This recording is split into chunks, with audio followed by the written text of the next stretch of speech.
बिस्मिल्लाहिर्रहमानिर्रहीम। अस्सलाम वालेकुम स्टूडेंट्स। 10th क्लास आपके बायोलॉजी के चैप्टर नंबर 12 का लेक्चर नंबर 2 है बेटा, और आपका टॉपिक चल रहा है कोऑर्डिनेटेड एक्शन और इसका पार्ट 2 है। और आप पढ़ रहे हैं कंपोनेंट्स ऑफ कोऑर्डिनेटेड एक्शन। क्या? Components of coordinated action. के कोऑर्डिनेटेड एक्शन जो होता है, कोऑर्डिनेशन का जो अमल होता है, उसके कौन कौन से हिस्से हैं? 5 हिस्से होते हैं। पहला हिस्सा स्टिमुलस होता है, फर्स्ट कंपोनेंट इज स्टिमुलाई। दूसरा कंपोनेंट होता है रिसेप्टर, और ये आपने प्रीवियस लेक्चर में पढ़ लिए थे। अब हम तीसरे कंपोनेंट की तरफ जाएंगे, दैट इज कोऑर्डिनेटर। क्या है बच्चों? Coordinators. These are the organ. Coordinators क्या होते हैं? ऑर्गन्स होते हैं, आज़ा होते हैं हमारे जिस्म के, that receive information from receptor. जो पैगाम को कहाँ से हासिल करते हैं? रिसेप्टर से।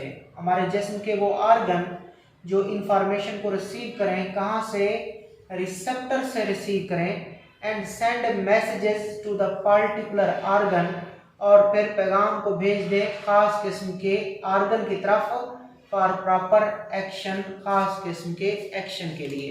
सिंपल बात है बेटा, जिस्म के वो ऑर्गन जो रिसेप्टर से मालूमात को लें और फिर खास ऑर्गन के पास पैगाम को भेजें, और वो जो खास ऑर्गन होंगे वो क्या करेंगे? प्रॉपर एक्शन करेंगे, खास काम करेंगे। अब आगे एमसीक्यूज हैं आपके। इन नर्वस कोऑर्डिनेशन के, जो नर्वस कोऑर्डिनेशन होती है, आपको पता है 2 कोऑर्डिनेशन है।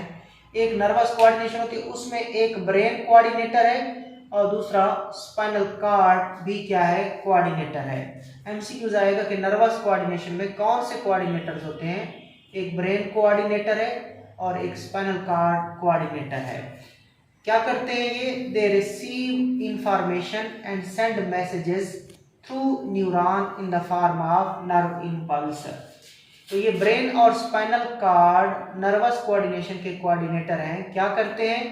दे रिसीव इंफॉर्मेशन, मालूमात को वसूल करते हैं, एंड सेंड मैसेजेस, और फिर मैसेज को आगे भेज देते हैं।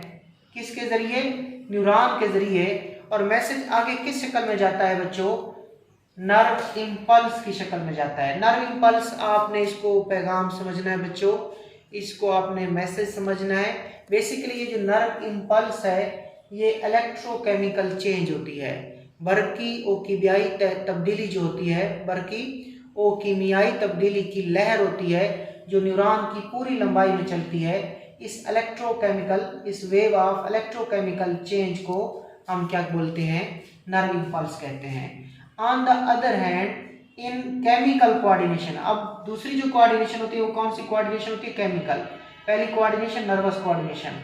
नर्वस कोऑर्डिनेशन के कोऑर्डिनेटर्स कौन है? ब्रेन और स्पाइनल कॉर्ड। जबकि केमिकल कोऑर्डिनेशन में various endocrine glands play a role of coordinator. तो जो केमिकल कोऑर्डिनेशन होती है उसमें एंडोक्राइन ग्लैंड्स, कौन बच्चों? एंडोक्राइन ग्लैंड्स किसका काम करते हैं? कोऑर्डिनेटर का काम करते हैं। ठीक है। और एंडोक्राइन ग्लैंड्स बच्चों वो होते हैं जो डक्ट लेस होते हैं बच्चों, जिनमें डक्ट्स नहीं होती, डक्ट्स के बगैर होते हैं, नालियों के बगैर होते हैं। उन ग्लैंड्स को एंडोक्राइन ग्लैंड्स कहते हैं। और ये एंडोक्राइन ग्लैंड्स किसका काम करते हैं? कोऑर्डिनेटर का काम करते हैं। किस कोऑर्डिनेशन के अंदर? केमिकल कोऑर्डिनेशन के अंदर। They receive information in the form of various chemicals. ये जो एंडोक्राइन ग्लैंड्स होंगे, ये मालूमात को किस शक्ल में लेंगे? केमिकल्स की शक्ल में लेंगे, and send messages bye secreting particular hormone in blood. और फिर ये उस मैसेज को जवाब कैसे देते हैं? मैसेज, ये मिसाल के तौर पर बच्चों एंडोक्राइन ग्लैंड है, एंडोक्राइन ग्लैंड है, ये मैसेज को किस शक्ल में लेगा? केमिकल की शक्ल में इसके पास मैसेज आएगा। और फिर एंडोक्राइन ग्लैंड उस केमिकल को जवाब कैसे देते हैं? हार्मोन्स बना के देते हैं। और याद रखिएगा कि एंडोक्राइन ग्लैंड्स की रतूबत का नाम हार्मोन्स होता है। क्या होता है बच्चों? हार्मोन्स होता है। और सारे हार्मोन किस में ट्रैवल करते हैं? ब्लड में। और ब्लड इन हार्मोन्स को कहाँ ले जाता है? इनके टारगेट तक ले जाता है। तो ये आपने कोऑर्डिनेटर का शॉर्ट क्वेश्चन किया और बहुत सारे एमसीक्यूज किए। आपने कहा ये जिस्म के ऑर्गन होते हैं जो मालूमात को रिसेप्टर से वसूल करते हैं और वसूल करने के बाद पैगामात को पार्टिकुलर आर्गन के पास भेज देते हैं और उन पार्टिकुलर आर्गन ने ख़ास रेस्पॉन्स देना होता है, पार्टिकुलर एक्शन करना होता है। उसी पार्टिकुलर एक्शन का नाम रेस्पॉन्स होगा, इसको बाद में देखते हैं। अब नर्वस कोऑर्डिनेशन में ब्रेन और स्पाइनल कार्ड, दिमाग और स्पाइनल कार्ड कोऑर्डिनेटर का काम करते हैं और ब्रेन और स्पाइनल कार्ड मैसेजेस को वसूल करते हैं और फिर मैसेजेस को भेजते हैं न्यूरॉन से। अब ब्रेन और स्पाइनल कार्ड कोऑर्डिनेटर हैं नर्वस कोऑर्डिनेशन में, ये पैगाम को न्यूरॉन से लेते हैं और आगे भी पैगाम को न्यूरॉन को दे देंगे। और ये पैगाम को किस तरह लेते हैं और किस तरह देते हैं? नर्व इम्पल्स की शक्ल में ये पैगाम को लेते हैं और नर्व इम्पल्स की शक्ल में ये पैगाम को आगे भेजते हैं। और नर्व इम्पल्स क्या होती है? Wave of electrochemical change that travel along the length of the neuron, बरकी और कीमियाई तब्दीली की लहर जो न्यूरॉन की पूरी लंबाई में चले, उसको नर्व इम्पल्स कहते हैं। सो ये जो आपके ब्रेन और स्पाइनल कार्ड है ये इंफॉर्मेशन को वसूल करते हैं, फिर मैसेजेस भेजते हैं। वसूल भी न्यूरॉन के जरिए भी करते हैं और सेंड भी न्यूरॉन के जरिए करते हैं, लेकिन पैगाम किस शक्ल में ट्रेवल करता है? In the form of nerve impulse. जबकि जो आपकी केमिकल कोऑर्डिनेशन है वहाँ पे बहुत सारे एंडोक्राइन ग्लैंड कोऑर्डिनेटर का काम करते हैं।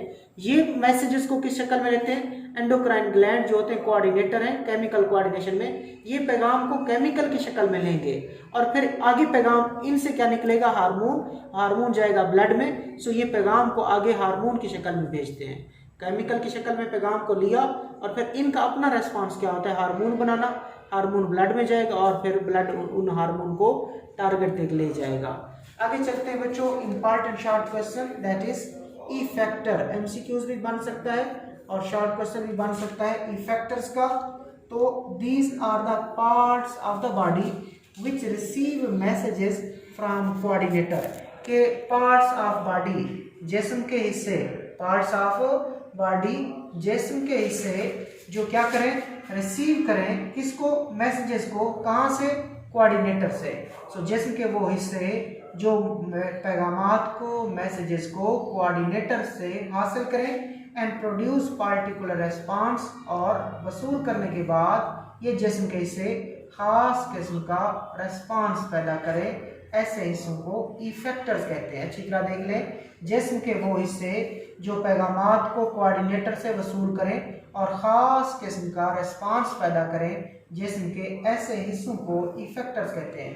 They are the parts of the body which receive message from the coordinator and producers particular responses. आगे चलें, in nervous coordination the neurons carry messages from coordinator, brain and spinal cord to the muscles and to the gland which act as effector। अब हम देखते हैं कि जो हमारी nervous coordination होती है उसमें कोऑर्डिनेटर कौन कौन है, इफेक्टर कौन कौन से हैं। सो देखिए, नर्वस कोऑर्डिनेशन की बात हो रही है। पहली बात, कौन सी कोऑर्डिनेशन? Nervous coordination. दो किस्म की कोऑर्डिनेशन होती है।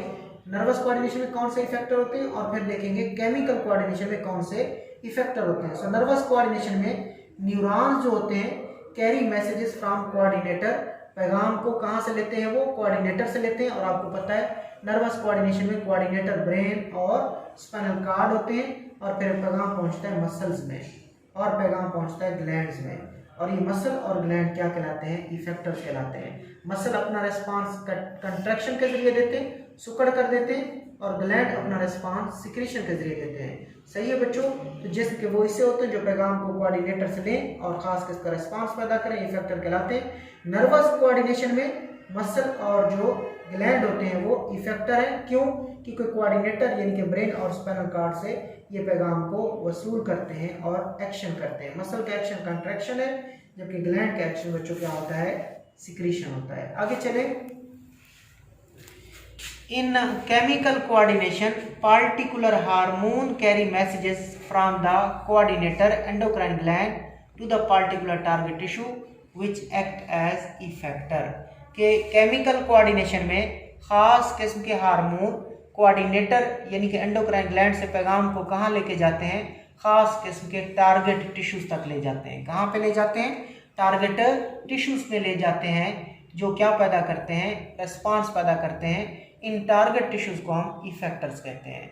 अब कौन से हैं ये टारगेट टिश्यू?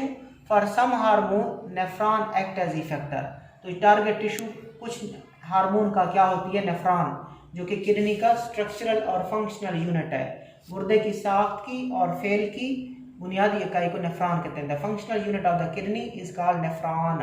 ठीक है, गुर्दे के अंदर हर गुर्दे में 10 लाख से ज्यादा नेफ्रॉन्स होती हैं और नेफ्रॉन क्या है, functional unit of the kidney.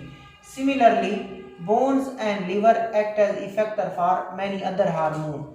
जबकि दूसरे हार्मोन के लिए बोन भी इफेक्टर का काम कर सकती है, लिवर भी इफेक्टर का काम कर सकते हैं। सो नेफ्रॉन इफेक्टर है, बोन्स हड्डियां इफेक्टर है, लिवर जिगर इफेक्टर है। किस कोऑर्डिनेशन में, केमिकल कोऑर्डिनेशन में। और कहां से ये पैगाम लेती हैं, ये पैगाम लेती हैं कोऑर्डिनेटर से।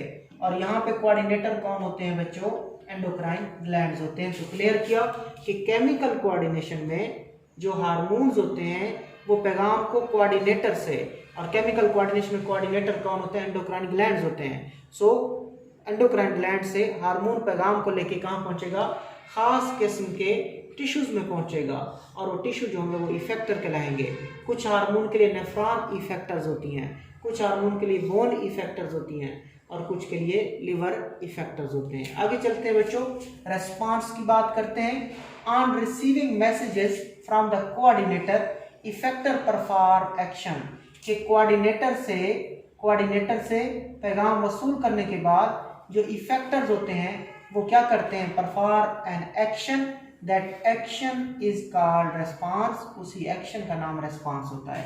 कि जब इफेक्टर को पैगाम मिलता है, जब किसको पैगाम मिलता है बच्चों, इफेक्टर को पैगाम मिलता है। और इफेक्टर को पैगाम कौन देते हैं, कोऑर्डिनेटर देते हैं बच्चों। कोऑर्डिनेटर्स जब इफेक्टर्स को पैगाम देंगे तो इफेक्टर एक खास किस्म का एक्शन पैदा करेगा, उसी एक्शन का नाम क्या होता है, रेस्पॉन्स होता है। देख लिया बच्चों आपने कि कोऑर्डिनेटर जो पैगाम इफेक्टर को देंगे, इफेक्टर से एक एक्शन पैदा होगा, उस एक्शन का नाम रेस्पॉन्स होगा। अब मिसाल, pulling our hand away from something very hot, कि हमारा जो हाथ है जब किसी गर्म चीज को लगता है तो हम अपना हाथ फौरन पीछे खींचते हैं। तो हाथ का पीछे खींचना बच्चों क्या है, हाथ का पीछे खींचना रेस्पॉन्स है। एक मिसाल होगी रेस्पॉन्स की।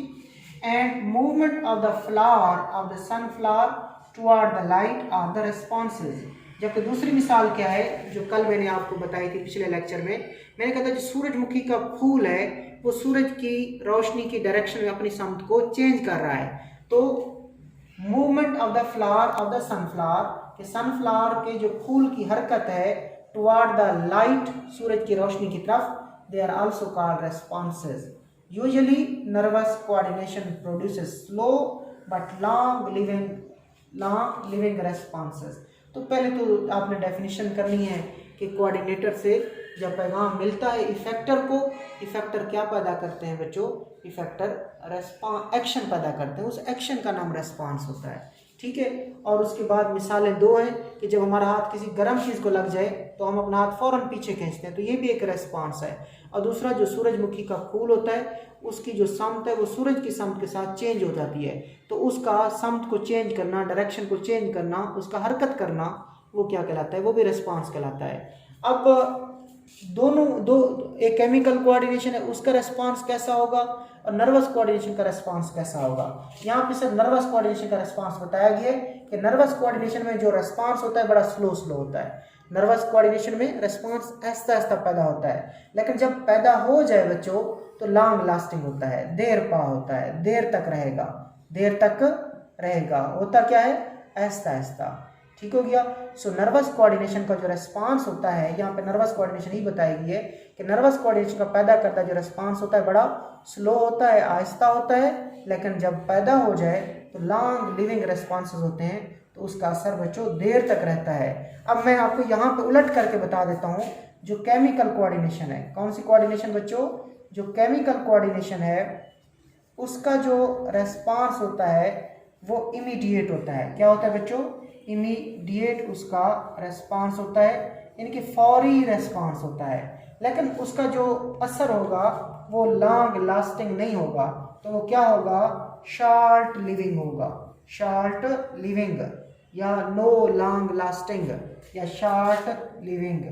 ठीक हो गया, थोड़े से देर के लिए होगा। सो केमिकल कोऑर्डिनेशन का जो रेस्पॉन्स होगा वो एक तो फौरन हो जाएगा, उसी टाइम हो जाता है, इमीडिएट होता है, लेकिन उसका असर थोड़ी देर तक होता है, वो शॉर्ट लिविंग होता है। जबकि इधर स्लो स्लो होता है, लेकिन जब पैदा हो जाए रिस्पांस वो लॉन्ग लिविंग होता है या लॉन्ग लास्टिंग होता है। इधर रिस्पांस केमिकल कोऑर्डिनेशन का that is immediate and short living. So ये बच्चों आपका टॉपिक कवर हुआ कोऑर्डिनेटेड एक्शन और इसका पार्ट 2।